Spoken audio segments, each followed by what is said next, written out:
Assalamualaikum warahmatullahi wabarakatuh. Ala khairin Nabi Mustafa Muhammad sallallahu alaihi wasallam ila rahiyya baina wa rahmatina wa jadida wa jatina wa masyayikhina. Kita doakan dulu orang tua kita, guru-guru kita, saudara kita, para ulama tentunya, dan semua rekan-rekan kita yang berjasa dalam hidup kita. Allahumma al-Fatihah. A'udzubillahi minasyaitonir rajim. Bismillahirrahmanirrahim.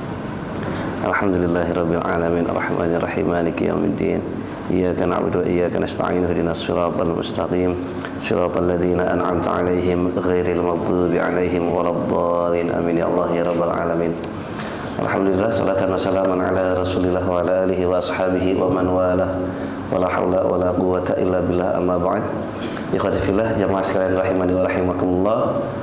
Sekarang kita berada di tanggal 1 atau tanggal 2 nih, kan beda-beda ya.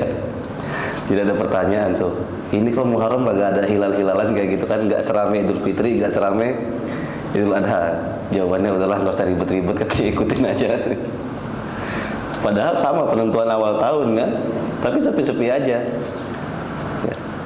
Jadi Muharram salah satu bulan pertama dalam kalender Hijriah. Kita umat Islam, Allah memberikan karunia diantaranya menjadikan matahari dan rembulan sebagai sarana untuk melakukan perhitungan tanggal. Jadi kalau ada orang Islam menghitung dengan menggunakan matahari, kalender apa itu? Masehi, Masihiyah, itu sah. Menggunakan kalender Hijriah juga sah. Walaupun banyak orang kita bilang Hijriah itu tahun baru Islam. Ya kan, kalau Islamnya itu memang secara Hijriah itu dimulai dengan Muharram itu. Tapi kan Islam itu ada sebelum itu juga udah ada. Jadi Hijriah itu memang diawali dengan hijrahnya umat Islam dari Mekah ke Madinah. Al-Muharram.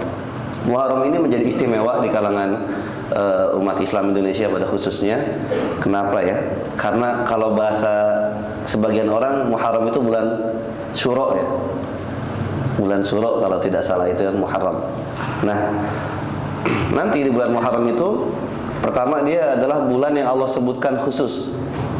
Jadi ada dari 12 bulan itu, inna iddatash syuhuri indallah isna asyara. Salah satu daripada bulan yang 12 yang dimuliakan Allah itu, yang 4 adalah salah satunya Muharram. Jadi ada Ramadan, ada Muharram. Ketika bulan itu disebutkan khusus, dimuliakan khusus, berarti bulan tersebut memiliki keutamaan dibanding bulan-bulan lainnya. Kita meyakini ada hari yang lebih mulia daripada hari lainnya. Ada bulan yang istimewa dibandingkan beberapa bulan lainnya. Ada ayat Al-Quran yang lebih istimewa daripada ayat lainnya. Kan kayak begitu. Karyawan juga sama, ada karyawan yang lebih istimewa daripada karyawan pada umumnya. Anak pun kan begitu kan. Nah itu memang ada. Nah bulan Muharram ini bulan yang memiliki keistimewaan agar kita bisa memanfaatkan bulan yang mulia ini dengan sebaik-baiknya. Dikatakan juga di bulan Muharram ini Allah menyelamatkan Nabi Musa dari tenggelam. Jadi kalau Fir'aun kan ditenggelamkan, tapi Nabi Musa diselamatkan.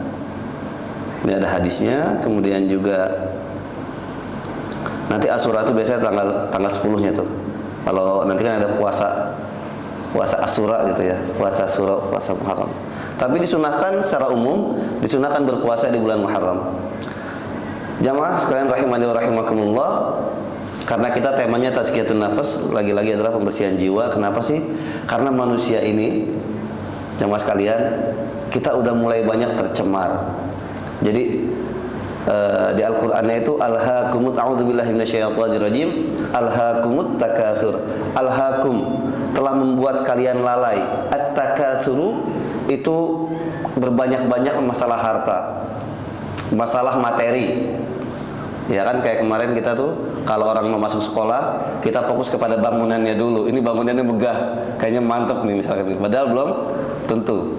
Apalagi yang bangunannya hancur mungkin kan. Tapi kadang memang kita banyak melihat sesuatu itu dari materinya. Alhaakumut takatsur hatta zurtumul maqabir. Begitu kita masuk ke dalam kuburan, baru tuh kita sadar. Jadi kalau orang termasuk kuburan pinter, masih hidup kebanyakan bodoh. Kenapa kita bilang bodoh? Lah memang manusia itu diciptakan dalam keadaan bodoh. Innal insana kana zaluman jahula. Manusia banyak berbuat bodohnya. Zalum, banyak berbuat zalim, banyak bodoh. Gimana enggak bodoh? Gimana kita enggak bodoh di dunia ini? Agak susah kita kalau dibilang pinter. Sekarang begini jamaah sekalian, orang yang sekolah berpendidikan tinggi, dia senang dengan materi, dia menganggap duit penting nggak? Itu orang-orang yang korupsi misalkan tuh, yang korupsi itu kan tinggi-tinggi, jabatannya tinggi-tinggi, pendidikannya tinggi-tinggi. Dia korupsi karena apa? Karena merasa harta itu penting. Nah sekarang ada orang yang nggak pernah belajar, ada orang yang nggak pernah sekolah. Nah orang yang nggak pernah sekolah nganggap duit penting nggak? Penting nggak, Pak? Ini orang nggak pernah sekolah tuh, yang nggak pernah sekolah yang nyari duit, dia menganggap duit itu penting nggak? Penting. Kalau ada orang belajar agama menganggap duit penting, kemudian penjahat menganggap duit penting nggak? Penjudi yang sering main game online, yang slot dan lain-lain, pelacur dan lain-lain, mereka beranggapan duit penting nggak? Penting kan? Lah, kalau semuanya beranggapan penting, terus apa bedanya kita belajar dengan nggak belajar?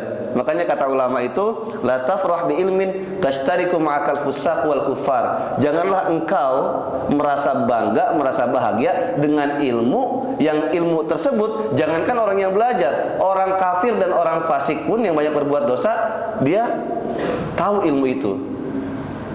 Jadi maksudnya apa? Kita orang Islam punya ilmu beda gitu loh, Pak. Jadi kalau ilmu-ilmu yang umum, yang orang kafir juga senang, yang orang fasik juga senang kan, itu udah ya biasa berarti kan. Nah kita ini orang Islam punya ilmu khusus yang tidak dimiliki oleh mereka. Dia apa tadi? Kita dulu orang Islam lahir ke dunia, sebenarnya kita tuh menurut Ibnu Atahiyah, beliau mengatakan dunia itu kalau diringkas dalam sebuah syair dengan 6 hal aja.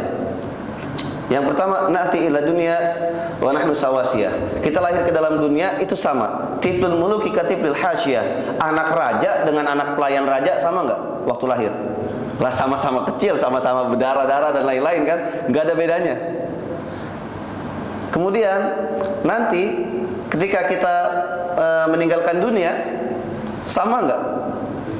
Sama-sama dikubur di bawah tanah. Bahkan kalau orang sudah meninggal dunia, dengan orang yang berjalan di atas tanah aja kita masih lebih rendah kan? Kalau kita mau digali di bawahnya, diuruk lagi. Kalau kita ke makam, kelihatan nggak tuh makam orang kaya dengan makam orang miskin di pemakaman umum? Sama atau beda? Sama aja kan? Lahirnya sama, kemudian setelah meninggal juga sama. Apa yang membedakan? Amal kita naik, fisik kita malah turun kan? Jadi kita sama juga, setiap orang nanti itu sama. Lahir sama, meninggal sama, amal perbuatan ya sama-sama naik, bakal sama-sama dihitung, fisiknya bakal sama-sama dipendam. Kemudian tempat kembalinya 2 sama. Ada surga, bidadari, menara istana-istana yang megah, yang tinggi, ada juga neraka jahanam. Kan tempat kembalinya sama.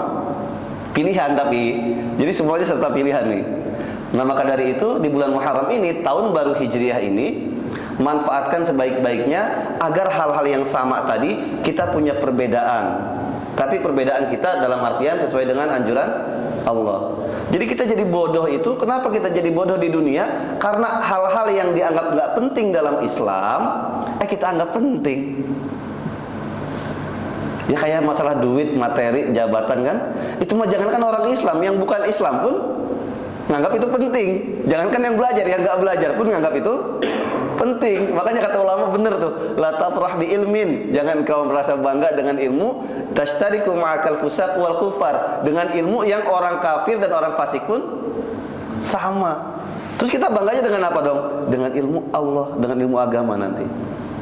Terus ayat berikutnya apa?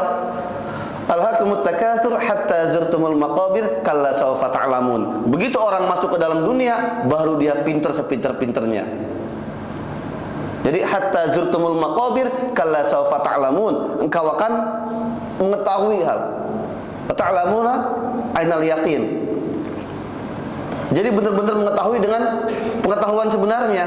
Tapi masalahnya begitu udah masuk kubur, udah ngelihat ternyata yang paling bermanfaat itu adalah kebaikan-kebaikan. Bahkan kata ulama itu, ada Syekh Junaidi Al-Baghdadi. Jadi ini ulama masyhur, Syekh Junaidi Al-Baghdadi. Beliau tuh ditanya, begitu beliau meninggal dunia, dalam mimpi ulama yang lain berkata, apa yang madza fa'alallahu bika? Apa yang Allah lakukan kepadamu? Kan ini orang baik banget. Kata beliau, enggak bermanfaat nasihat saya kepada orang lain, enggak bermanfaat kebaikan saya kepada orang lain, enggak bermanfaat kitab-kitab yang saya tulis, tidak bermanfaat ilmu yang saya amalkan, illa rukai'atis shalah, kecuali 2 rakaat yang ringan-ringan yang di sebelum subuh atau tahajud. Maksudnya apa? Karena amalan-amalan yang terlihat itu rawan riya, rawan enggak ikhlas. Tapi kalau tahajud 2 rakaat sebelum subuh yang di rumah, itu insya Allah ikhlas. Penekanannya di ikhlasnya. Jadi kata beliau tuh, waktu masih hidup kita merasa harta itu penting, jabatan penting, semuanya penting. Begitu meninggal dunia, ternyata yang penting itu adalah amal baik yang disertai keikhlasan. Nah gitu. Jadi kita ntar begitu meninggal dunia akan tahu tuh, ternyata 2 rakaat sholat sunnah aja yang kita lakukan itu nilainya besar di hadapan Allah Subhanahu wa taala, apalagi yang wajib. Kebaikan-kebaikan kecil yang mungkin kita lakukan dengan penuh keikhlasan, ternyata itu sangat bernilai besar dibandingkan hal-hal yang selama ini kita kejar. Kan sering disampaikan, ternyata hidayah yang Allah berikan kepada kita itu jauh lebih besar di sisi Allah tentunya ya, daripada apa yang selama ini orang kejar pada umumnya. Kan kayak gitu jemaah sekalian. Nah, Muharram ini bulan tahun baru Hijriah. Dalam Al-Quran surat Al-Hasyr itu ada 3 generasi lah ya, atau 3 macam manusia, tipikal manusia yang Allah gambarkan. Di ayat 8 Allah mengatakan, a'udzubillahi minasyaitonirrajim, lil fuqara'il muhajirin alladziina ukhriju min diyarihim wa amwalihim yabtaghuna fadlan minallahi wa ridwana wa yansurunallaha wa rasulahu. Jadi ayat 8 itu mengatakan ada orang-orang fakir. Fakirnya gara-gara apa? Mereka fakir gara-gara meninggalkan kampung halamannya. Ini Bani Quraisy, suku Quraisy, kabilah Quraisy dari Mekah. Itu ketika di Mekah mereka itu susah banget menjalankan agamanya. Itu sangat susah menjalankan agama. Sampai mereka kan pernah diboikot, nggak boleh jual beli, nggak boleh melakukan interaksi transaksi ekonomi dan lain-lain. Sampai ada yang mengatakan makan daun, ada yang sampai mengatakan makan kain, apa aja yang bisa dimakan gitu kan. Ibadah susah. Akhirnya mereka hijrah. Karena hijrah ini diam-diam, nggak terang-terangan, nggak kayak orang sekarang kalau mau jalan-jalan atau berangkat haji dan lain-lain kan terang-terangan tuh, bisa bawa banyak bekal. Lah kalau berangkatnya sepi-sepi sembunyi, bawaan pun seadanya kan.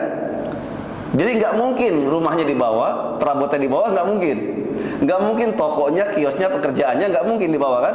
Ditinggalin semua, hanya membawa barang yang bisa dibawa. Kenapa mereka meninggalkan itu semua? Yabtaguna fadlan minallahi wa ridwana. Mereka jatuh miskin demi mengejar ridho Allah Subhanahu wa taala. Ditinggalkan semuanya. Sampai ke Madinah. Nah, di ayat berikutnya, tapi Allah nolong ini ya. Kalau orang serius kepada Allah, Allah pasti nolong. Yang ayat 9-nya, walladzina tabawwa'ud dara wal imana min qablihim yuhibbuna man hajara ilaihim. Orang yang sudah tinggal di Madinah, sudah beriman, menunggu kedatangan Nabi. Begitu Nabi datang, disambut, orang Islam disambut. Itu mereka nggak kenal sama orang-orang muhajirin tuh. Jadi muhajirin itu orang yang berpindah, Pak. Jadi kalau kita berpindah nih, ini kembali ke ayat yang tadi, muhajirin itu secara bahasa hajara orang berpindah. Jadi kalau kita pindah dari rumah ke sini, dari satu posisi ke posisi yang lain, dari satu kondisi ke kondisi yang lain kan, itu hijrah. Makanya ada hijrah yang baik, ada hijrah yang kita kemana hijrahnya nih? Kan kalau sekarang lagi musim hijrah ya. Misalkan apa?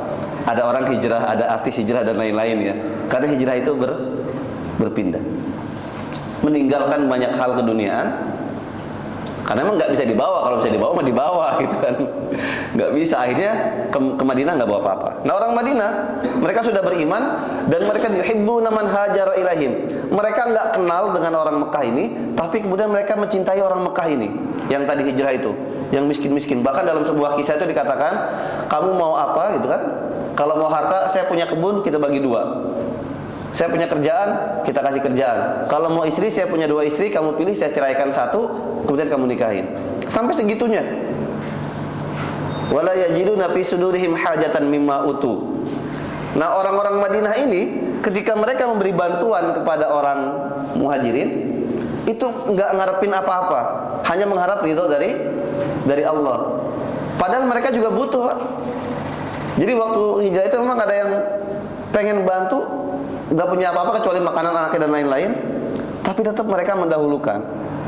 Ini Ansor. Namanya Ansor itu orang yang menolong. Jadi kenapa mereka langsung cinta gitu? Karena bagi orang Ansor, Islam itu adalah satu-satunya ikatan yang menjadikan persaudaraan semakin kuat.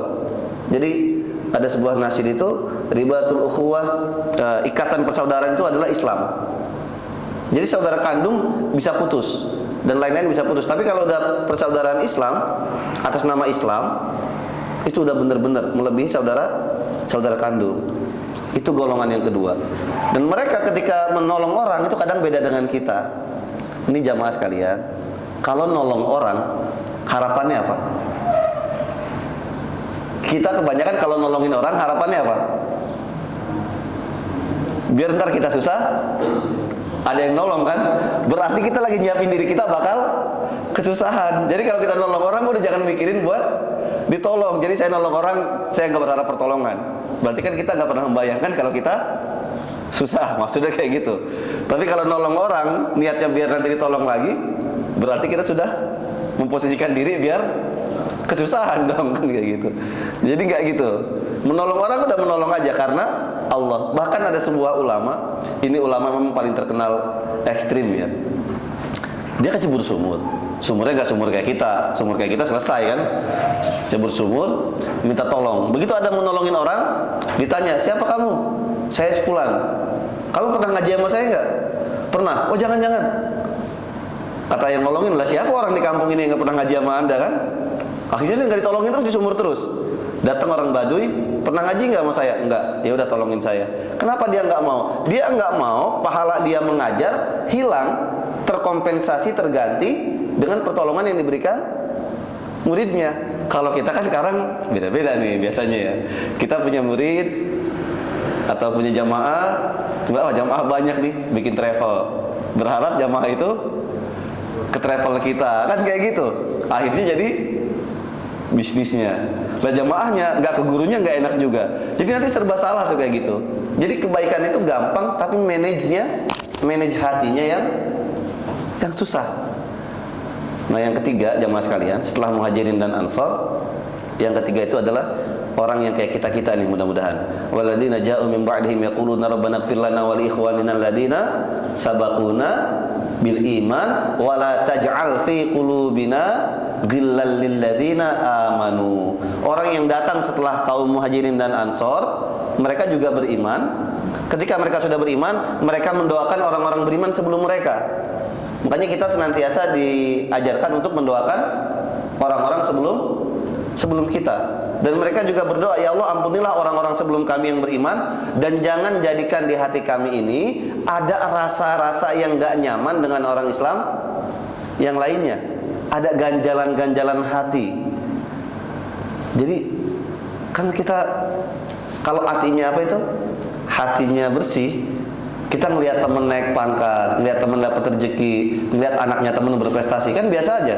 Tapi kalau orang yang hatinya bermasalah, udah salah aja bawaan itu. Jadi 3 kelompok ini jamaah sekalian, surat Al-Hasyr ini 8, 9, 10 itu menjadi teladan buat kita. Bagaimana kelompok Muhajirin, mereka berani meninggalkan harta benda untuk mengejar ridho Allah. Kelompok Ansor menghabiskan harta benda untuk menolong orang Muhajirin, juga mencari ridho Allah. Dan kelompok yang ketiga juga yang nggak masuk 2 ini mendoakan dan menjaga hati agar tidak ada ganjalan hati kepada sesama orang Islam lainnya.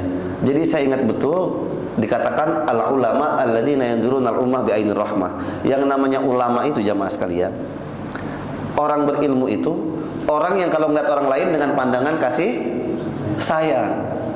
Beda ya, antara pandangan ulama dengan pandangan keamanan itu beda. Kalau orang jadi keamanan, jadi polisi, itu pandangannya apa?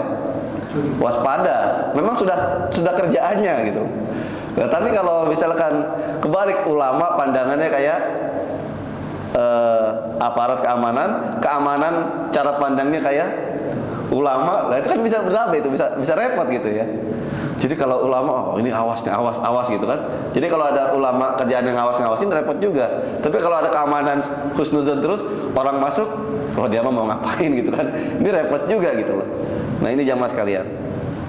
Jadi bulan Muharram momen dimana Allah membukakan ampunan besar kepada kita. Dalam sebuah makalah dikatakan, Inna li rabbikum nafahatun ta'arradu, di bulan dalam satu tahun itu ada hari di mana Allah membuka pintu-pintu, itu kita cepat bertemu dengan Allah, bukan meninggal maksudnya, cepat mendapat keridhaan Allah ntar ketemunya. Bahkan di kitab Nasihul Ibad yang biasa pekanan kita kaji di sini, Ibnu Hajar mengatakan ada 6 hal, yang 6 hal itu yang dapat membuka pintu-pintu surga, mengunci pintu-pintu neraka. Jadi ntar kalau kita meninggal dunia, insya Allah nggak akan masuk neraka. Kenapa? Karena kan kita kunci. Jadi kalau kepleset juga jatuhnya ke surga, karena pintu-pintu surganya kita buka. Nah, apa yang pertama? Yang pertama itu adalah mengenal Allah atau mengingat Allah. Cara mengingat Allah gimana? Sederhana. Kata ulama dikatakan segala hal dalam Al-Quran itu mengenalkan kita kepada Allah. Jadi kalau ada ayat wa min ayatihi, ayat-ayat itu tanda artinya, Pak. Ayat itu tanda. Di Quran itu Allah mengatakan di antara tanda-tanda Allah itu Allah menciptakan kalian dari air. Allah menciptakan kalian dari zat yang satu. Allah menciptakan langit dan bumi. Allah menciptakan mencari rezeki dan lain-lain. Itu semuanya tujuannya agar orang kenal Allah. Jadi kalau ada orang kenal Allah, dijamin dia nggak akan masuk neraka dan dia bakal masuk surga. Itu yang pertama dari 6. Yang kedua itu mendahulukan akhirat daripada dunia. Tapi dunia jangan ditinggalin. Dunia itu jadikan sarana. Kalau ditinggalin susah kita. Kan kayak tadi itu. Ini ada ustadz, jamaahnya banyak, bikin travel lah. Akhirnya kata ustadznya, waduh kalau saya bikin travel, ntar jamaah saya yang ikut, ntar saya nggak ikhlas. Mendingan saya nggak buka travel. Kan kayak gitu. Kalau setiap ustadz mikir kayak gitu, nggak ada yang buka travel, ntar yang buka travel siapa? Yang bukan Islam kan? Akhirnya ntar dana-dananya ke siapa? Memang manage kebaikan itu kayak gitu jamaah sekalian. Kan serba salah kita nih. Kalau punya istri sama orang tuanya akur banget. Kira-kira sering pulang nggak ke rumahnya? Dekat sama ibunya. Ibunya bikin dia nyaman. Ibunya tuh bager banget. Kalau anaknya pulang itu di alam dikasih apa aja gitu kan. Betah nggak istri di rumahnya? Betah. Kalau istri betah di rumah mertua, kita di rumah masih apa ntar? Jarang kan? Jadi kadang-kadang memanage kebaikan itu ya begitu. Bapak-bapak CS sama temennya pasti banyak ninggalin keluarga. Dekat sama temennya, dekat dengan keluarga, mungkin bisa jadi waktu buat temennya berkurang. Jadi kebaikan itu mudah, tapi manage hatinya itu yang susah. Maka lagi-lagi tetap ingatlah Allah dalam kondisi apapun dan keadaan apapun. Ini jamaah sekalian, yang terakhir saya sampaikan juga sebuah bait syair itu, la tuhrika ta'ah li annaha barajat minka wafrah biha li annaha barajat minallahi ilaik. Janganlah engkau bangga dengan kebaikan yang bisa kita lakukan, sholat, ngaji, zakat dan lain-lain, karena sebenarnya kebaikan itu adalah karunia dari Allah. Allah yang menjadikan kita yang dikasih kesempatan mengerjakannya. Dalam sebuah makalah yang lain juga dikatakan oleh Ibnu Athaillah As-Sakandari, kafa min jazaihi iyyaka 'ala ta'ah. Cukuplah balasan dari ketaatanmu, ardiyaka laha ahlan. Engkau diberikan keridhaan oleh Allah dalam mengerjakan ketaatan itu. Jadi ketika kita melakukan kebaikan, nggak usah mikir surga, neraka, ntar saya ditolong lagi apa enggak, kayak gitu kan. Cukuplah kita berterima kasih kepada Allah. Ya Allah, terima kasih, segala puji bagimu ya Allah. Kami dijadikan orang yang kau berikan kesempatan melakukan ketaatan. Di saat banyak orang tidak diberikan kesempatan melakukan ketaatan. Itu yang terus diulang-ulang. Jadi alhamdulillah, subhanallah, Allahu akbar, puji Allah, besarkan Allah. Az-zahidu bis-sana, al-arifu bis-sana, az-zahidu bid-du'a. Orang yang mengenal Allah banyak memuji Allah, orang yang level 2-nya banyak meminta kepada Allah. Tapi semuanya tetap bawa-bawa Allah. Mudah-mudahan kita dijadikan hamba-hamba Allah yang mendapat ridha Allah Subhanahu wa taala, dan semoga tempat ini mendapat keberkahan, tempat yang menjadi pelantara kita mudah mendapat ridha Allah Subhanahu wa taala. Mohon maaf jika banyak kekurangan. Assalamualaikum warahmatullahi wabarakatuh.